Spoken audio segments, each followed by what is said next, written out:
이 영상 하나로 앞으로 10년 안에 사라질 직업이 무엇인지, 그리고 AI가 절대 대체하지 못할 유망 직업은 무엇인지 단 8분 안에 정확하게 파악하실 수 있습니다. 특히 앞으로도 살아남을 안정형 자격증 3가지를 소개해드릴게요. 결론부터 말씀드리면 사회복지사, 보육교사, 직업상담사는 앞으로도 AI가 절대 대체하지 못할 안전 직군입니다. 혹시 지금 내 직업도 AI 때문에 사라질까봐 불안하지 않으세요? 은행원, 사무직, 공공기관, 한때는 평생 직장이었는데 지금도 과연 그럴까요? 정말 AI가 못하는 일, 그리고 그걸 내가 지금부터 준비할 수 있을까요? 내 자녀에게 물려주고 싶은 직업, 여전히 예전처럼 공무원이 맞을까요? 이제 더 이상 공무원이 최고야, 은행원이 안정적이야 라는 말이 통하지 않습니다. 세계경제포럼은 최근 공식 발표에서 이렇게 경고했습니다. 데이터 입력, 행정, 사무직, 창구직 등은 AI 도입으로 2030년까지 전체 인력의 50% 이상이 사라지거나 대체될 수 있다. 최근에 대한민국만 보더라도 은행원 6만 명 이상이 구조조정 대상이 되었고, 회계, 행정보조, 매표원, 우체국 등 정적인 오피스 직군은 자동화 시스템으로 대체가 본격화되고 있습니다. 그렇다면 정말 안전한 직업, 10년 뒤에도 남는 직업은 무엇일까요? 정답은 바로 사람의 감정을 다루는 직업입니다.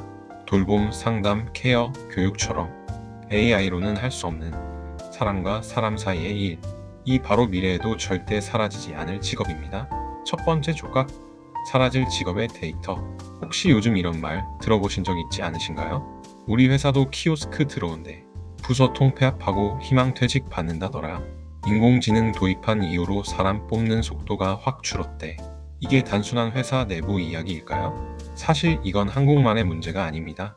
세계경제포럼은 2023년 보고서에서 2030년까지 전 세계적으로 약 8천만 개 이상의 일자리가 사라진다고 예고했습니다. 특히 가장 빠르게 줄어드는 직업들은 공통점이 있습니다. 사람이 앉아서 하는 정적인 사무직, 규칙 기반의 단순한 반복 업무, 예를 들어 은행 창구 직원, 회계보조, 행정비서, 우체국 매표원, 고객센터 상담원. 이런 직업들은 AI 챗봇, 무인화 시스템, 자동응답 AI로 대부분 기능이 대체되고 있습니다. 놀라운 건 이미 시작되었다는 점입니다. 2023년 한 해에만 국내 주요 은행에서 6만 명이 구조조정 대상이 됐고, 공공기관조차도 민원 업무 AI 자동화, 키오스크 전환이 빠르게 진행 중입니다. 이렇게 말하면 많은 분들이 이렇게 반문하십니다. 아니, 그래도 안정적인 사무직인데 쉽게 없애겠어? 하지만 그 안정적이라는 말이 더 이상 통하지 않는 시대가 됐습니다. 왜냐하면 기업 입장에서는 한 명의 인건비로 AI 시스템 5개를 운영할 수 있으니까요. 정말 무서운 건 지금은 괜찮지만 수년 후엔 없어질 수 있는 직업들이 이미 줄을 서 있다는 것입니다. 두 번째 조각, 살아남는 직업의 기준. 그렇다면 정말 궁금해지죠. 사라질 직업 말고 앞으로도 절대 사라지지 않을 직업은 무엇일까? 놀랍게도 그의 답은 이미 우리 주변에 있습니다. 바로 사람이 직접 해야만 하는 일이 그 중심입니다. 기계가 아무리 정교해져도 감정과 공감, 돌봄과 판단이 필요한 영역은 따라올 수 없습니다. 예를 들어볼게요. 혼자 사는 어르신이 쓰러졌을 때 AI는 센서로 이상이 감지되었다고 알려줄 수는 있어요. 하지만 그분의 손을 잡고 눈을 마주치며 괜찮으세요? 하고 안심시켜줄 수는 없습니다.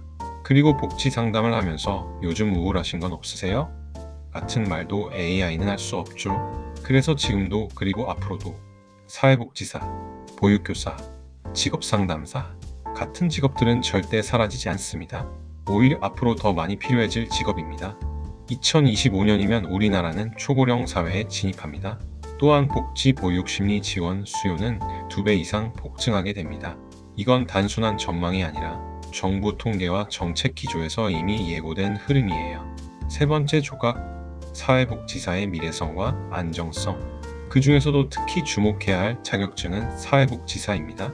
우선 지금도 구인 공고수 1만 4천 건 이상으로 간호조무사, 요양보호사, 보육교사보다도 더 높은 수요를 보이고 있습니다. 게다가 사회복지사는 한 번 자격을 따두면 평생 써먹을 수 있는 국가 자격증이에요. 복지관, 요양시설, 정신건강센터, 장애인기관, 시청구청, 복지과 등 일할 수 있는 분야가 아주 다양하고 공공성이 높습니다. 무엇보다 좋은 건 경단녀, 고졸, 비전공자도 온라인 학점은행제를 통해 1, 2년 안에 자격증 취득이 가능하다는 점입니다. 그리고 출산 육아 후에도 탄력적 근무로 재진입이 쉬운 점이에요. 많은 엄마들이 내가 사회복지사 자격증만 있었어도 지금쯤 다시 일하고 있었을 텐데 하고 후회하는 이유가 바로 여기에 있습니다. 네 번째 조각, 직업상담사와 보육교사의 생존력. 또 하나 많은 분들이 간과하는 유망직이 직업상담사입니다. 이 자격증은 단순히 취업을 도와주는 일이 아니라 고용센터, 청년센터, 시청 취업연계 부서, 학교 진로 상담 등 공공부문에서 반드시 배치해야 하는 필수 인력입니다. 정부는 청년 중장년 고용 지원을 정책적으로 강화하고 있고 그 중심에는 직업상담사 자격을 가진 인력 배치 의무화가 포함되어 있어요. 또한 보육교사는 저출산 시대임에도 여전히 국공립보육시설 확충 기조로 인해 꾸준한 수요가 유지되고 있습니다. 특히 보육교사는 자녀와 시간을 함께 보내고 싶은 엄마들이 시간제 근무로 가정과 병행하며 일할 수 있는 유일한 자격증으로 여겨지죠. 단순히 아이를 좋아하면 하는 일이 아니라 복지돌봄 교육을 융합한 전문직으로 진화하고 있는 직종입니다. 솔직히 말해볼까요? 우리 대부분은 지금 괜찮아 보이는 직업을 하고 있다고 믿어요. 하지만 회사 구조 조정이 시작되면 그 괜찮음은 너무 쉽게 무너진다는 걸 많은 분들이 직접 경험하고 계세요. 이제는 좋은 직업을 찾는 게 아니라 사라지지 않을 직업을 준비해야 하는 시대입니다. 그리고 지금부터 준비한다면 단 1, 2년 안에도 AI가 절대 대체할 수 없는 사람 중심의 일자리를 충분히 가질 수 있습니다. 특히 사회복지사, 보육교사, 직업상담사 같은 직업은 사람의 감정을 이해하고 삶의 문제를 함께 들어주고 누군가에게 꼭 필요한 존재가 되어주는 절대 자동화될 수 없는 영역입니다. 우리는 이미 알고 있어요. 진짜 중요한 일은 결국 사람이 해야 한다는 것을요. 혹시 요즘 이런 생각해 보신 적이 있으세요?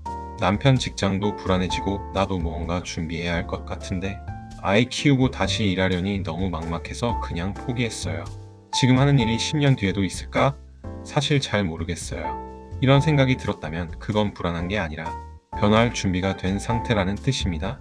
지금 준비하시면 절대 늦지 않았습니다. 누군가는 불안해서 멈추지만 누군가는 그 불안을 계기로 삼아 다음 단계를 준비합니다. 지금은 그 작은 결심 하나면 충분합니다. 자격증 하나로 일과 자존감, 소득과 미래를 다시 회복할 수 있어요. 혹시 더 궁금하신 점 있으시면 언제든 1:1 문의 주시면 전문 상담 도움드리겠습니다. 제가 지금까지 도와드린 분들의 루트도 함께 공유해드릴게요. 이 영상이 여러분의 다음 삶의 방향을 바꾸는 출발점이 되기를 바랍니다.